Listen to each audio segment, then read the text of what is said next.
Hello, my name is Jesse Meekum with another episode of The Jesse Meekum Show, and I'm here each week to obsess out loud about spending purposefully, saving aspirationally, and giving joyfully. It all comes down to just giving every dollar a job, thinking hard about what you want your money to do. And I'll be honest, I do think hard about what I want my money to do, and I often think what my younger self would think about how my older self now thinks about that money. I do recall not owning a computer in college. I actually got married before I owned a computer. And that's not the order you're supposed to do things in, but we did it and it worked out okay for me and Julie. But I do remember thinking that computer purchase was just unbelievably big. That's just the big time. We had hit the big time. And I remember working through the Dell website, just picking and choosing exactly what this laptop, it was probably this thick, what it was going to be. And now, I mean, honestly, I'll shoot straight with y'all. I have a pretty good MacBook sitting here in front of me. And I thought to myself, wouldn't it be nice to have a more dedicated machine that wasn't a laptop, that just sat here, plugged up and ready to go? And I did not think at all about the fact that would mean I had two computers instead of one. When my kids, for the bajillionth time, left a computer on the ground, and one of them, for the bajillionth time, took a step, and that step, one out of a bajillion, landed on the computer and made a big black mark go down the middle of it. I'll bet you're thinking, oh, Jesse's going to say he just went out and bought another computer for those kids because they need that computer for school, but you would be wrong. I did not do that. I let them use the same computer because I've told them countless times, you don't leave computers on the floor. So I don't care how many computers you own and how easy it is for you to own computers. You don't leave a computer on the floor. So they work around it by having their window all shoved to one side, and they're basically working on half a laptop. And when I see it, I smile inside. But my younger self, thinking we have 4 or 5, I don't even know, Chromebooks coming out our ears, iPads, would have been blown away. I remember distinctly in 2007, I said distinctly, and then I can't remember the year, 2006, setting a goal to have a paid-off home before I turned 30. I hit that goal.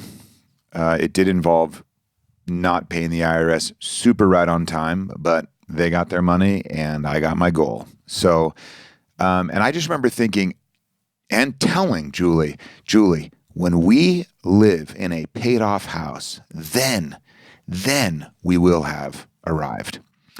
I remember with Taylor, my business partner here at YNAB, I remember the first day that we hit, what was it, $1,000 in sales in that one day. And just how unbelievably, like, we have hit a milestone. This is unbelievable. I can't believe how much money this business is making. I would be terrified if we only brought in $1,000 in a day now. And so I bring all that up because you also have your own stories, these goalposts that you have mentally in your mind around, here's what, man, when we hit this goal, when we hit this, then we will have arrived. And you find out that you just do this little thing where you move the goalposts. And that's all quite okay. It really is okay. It's okay to say, here's a guy working on golf a little bit right now. It's okay to say, boy, I'd love to break 100. And then, boy, I'd love to break 90. And then, boy, I'd love to not find every bunker. Boy, I'd love to just hit it straight. It's fine to have these milestones, but are you enjoying the whole process along the way? And that's the bigger question there that I just want you to think about. So you might say, oh, Jesse, yeah, I know what you're talking about here. You're talking about lifestyle inflation. And I hate using the word inflation because you all know that it triggers me. But by that, I mean the devaluation of your hard-earned money. But we won't go there. What we're talking about here is just, lifestyle creep is another way of saying it that gives slightly more negative connotation. I don't buy the lifestyle creep, lifestyle inflation thing. It's perfectly reasonable for you to not have bought something because money was tight and you were planning for other things, trade-offs, we all know that. And then later on, when money isn't as tight and you have more and you've covered all your whatevers, then you're like, oh, now I want that thing. I literally own more pairs of jeans now than I used to. I don't need more. I own more now. I own more jackets than I used to. Now, am I experiencing lifestyle inflation? Jacket inflation, for sure. But when we're following the rules, and by rules, I mean when you're working through the questions, asking yourself, what does my money need to do? Thinking ahead, what larger, less frequent expenses do I have? When you're building margin, setting aside for next month. When you're looking at you and saying, what goals, large or small, do I want to prioritize? Do I want to make real by setting aside some real money? Then you spend your money and you spend it well and you spend it happily and you love how you spend it. I don't care if you're spending with 2 more zeros tacked onto it. When you're spending well, you're spending well. More money does not equal lifestyle inflation, and less money doesn't equal less. What we're talking about is alignment.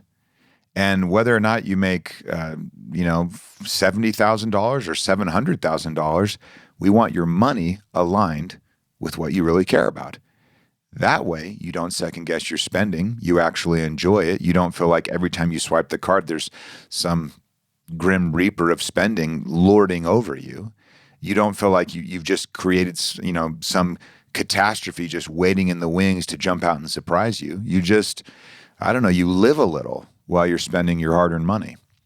It's fine to move the goalposts on yourself, but make sure that the process all along the way, you're savoring a moment or two of it. At the end of the day, a lot of this stuff, it's also relative, and you've got to find your anchors that are you. And then everything else can kind of swirl around you, but you're moored to what is truly you. And spending comes and goes, and zeros tacked onto the end come and go, but you are still you. And that's what we're going for. That's how you love how you spend your money.